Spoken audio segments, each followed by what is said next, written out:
Welcome to our channel. Today we how to connect EV charging to Southern California Edison offers, full guide step by step clearly. To connect EV charging to Southern California Edison offers, start by visiting the Southern California Edison website. Navigate to the EV charging section. Review the different programs and incentives for electric vehicle charging.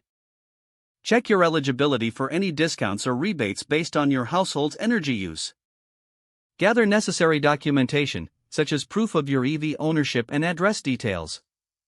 Create an account on the Southern California Edison website if you don't have one.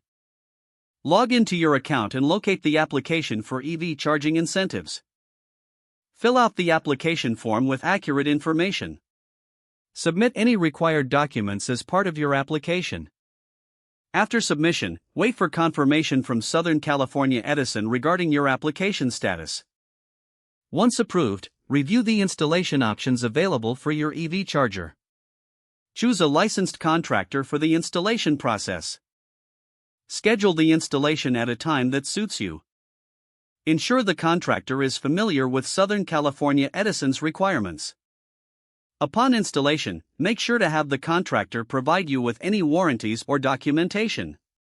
After installation, connect your EV to the charger and follow the manufacturer's instructions. Monitor your energy use to take advantage of any time of use rates Southern California Edison may offer. If you experience any issues, contact Southern California Edison customer support for assistance. If the page does not load, refresh the browser or try again in a private or incognito window. Make sure you are using the correct email address, then, if your password is not accepted, use the reset option and create a new strong password you can remember. Check your spam folder for verification or security emails, then complete any requested confirmation steps. Enable two-factor authentication if available to improve account security and reduce unauthorized access risk.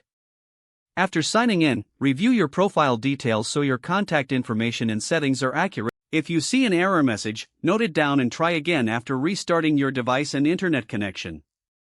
Log out when you finish, especially on shared devices, to keep your account and payment information secure. If the page does not load, refresh the browser or try again in a private or incognito window.